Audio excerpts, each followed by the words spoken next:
Good morning, everyone. It's Mitch Breitweiser, the last comic book artist. I am here with the man with all the secrets, ComicArtistPro Secrets, Ethan Van Sciver. That's me. Hi. The champion of Indiegogo.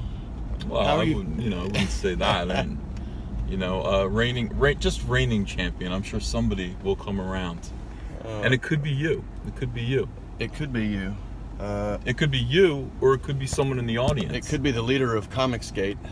Yeah, and that is everyone. Everyone is the leader of Comicsgate. Yeah. How are you feeling today, Ethan?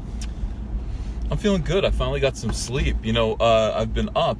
I'm sure you know. I mean, running an Indiegogo campaign, planning to take over comics, is a stressful job. I mean, you don't get a lot of sleep.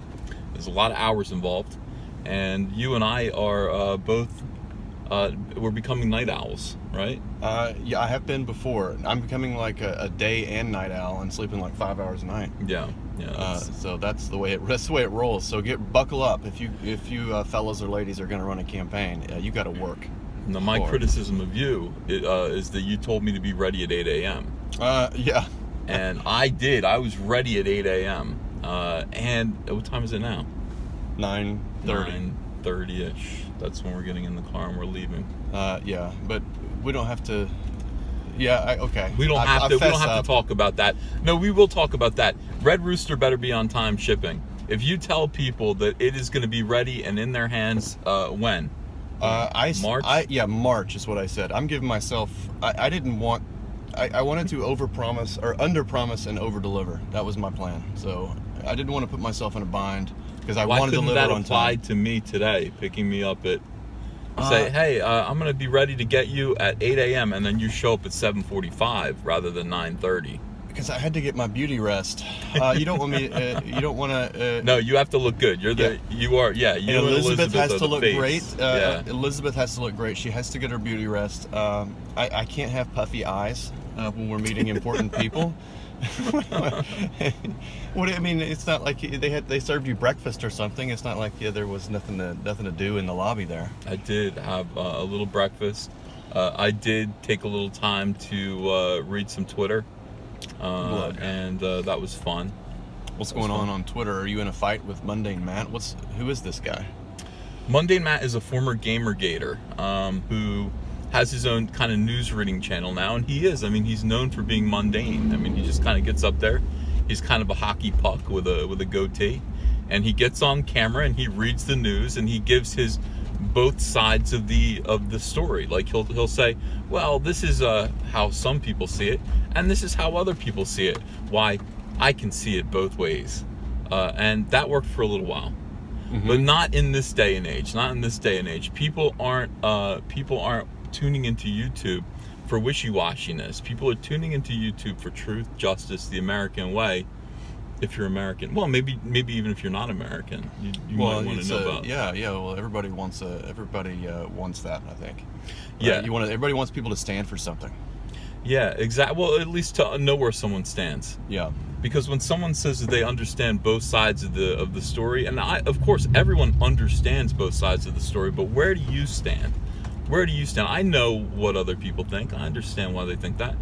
But people tune in, I think, to hear what I think about something, even if they don't agree. That's the whole purpose of having, a mouthpiece like YouTube. So these guys, these fence straddlers, are on their way out, I think. People don't want that anymore. They feel like it's sanctimonious. Mm-hmm. And pointless. It's not interesting. It's not interesting. But they're not going to be loaded on the trebuchet, right? I mean, you haven't decided. Under review. That's under review. It could go either way. I'm not against it. I'm not against mercy. I'm Caesar. I'm like, my thumb is trembling. Up or down? Yeah. Up or down. Not sure yet. Not sure. Well, we have to read the. Let this lady cross here. Look at her. Yeah, we have to. No, go ahead. Come on, you're in the street, lady. What the hell? Come on.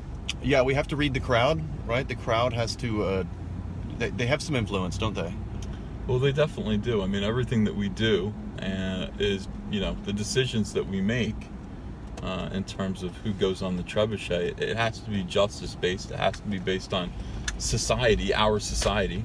But it can't be mob rule either. Like there has to be a set of standards. Standards, laws? right? Yeah, laws. Like we have to abide by the rule of law. This trebuchet is becoming less and less fun. Like I really wanted it to be an impulsive instrument of destruction, launching people into the air just for fun. But you're suggesting that there should be a rhyme or reason. Well, we don't want to end it up. It doesn't need to end up like the French Revolution with people flying through the sky like randomly, and then they all turn on us, right? And then we'll be flying through the sky randomly. Oh, I didn't think of that. Yeah, they could turn the trebuchet on us. Well, some Robespierre of Comicsgate will arise and turn on everyone, and then get flung into space himself. Well, one of our loyal viewers did actually write to me and say, is this the office? We're here, but we can talk for a minute. Okay.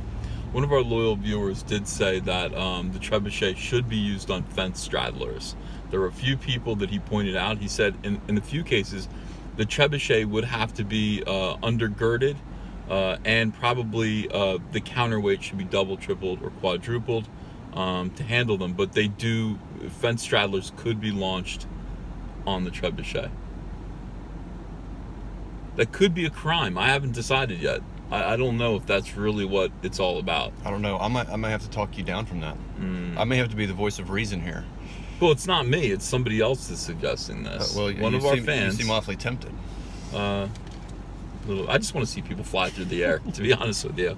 That's all. I just want to see people flung into the sun. I think that'd be cool. Speaking of flung into the sun, that's what we're going to do today. We're going to fly as close as we can to the sun. But I think our wings are strong. So, and speaking of wings, chicken wings. Go check out Red Rooster Golden Age on Indiegogo. Your campaign just got a contribution. We just got a campaign contribution to our chicken cult, except that we're going to deliver a product to you sometime in spring, sometime before March is the plan. So thank you. We're looking jacked, says Tex. Thank you, Tex. Looking jacked. Big day today. It's going to be an awesome day today. Check out Red Rooster Golden Age. I think Cyberfrog is still up on Indiegogo, despite your pleas to remove Cyberfrog. Somebody told me that it takes a couple days. Okay. So there's nothing suspicious about it. They said once it goes to store, it does take a few days to come down. So it's up for now. If you haven't backed Cyberfrog yet, still want to. I don't know when it's going to come down, but it'll come down soon. So, run and do that ASAP. Yeah, if you haven't done Cyberfrog, make sure you do that. And once you've done that, go. 4 days left to back Red Rooster Golden Age. So do that. We'll see you guys later. Have a great day.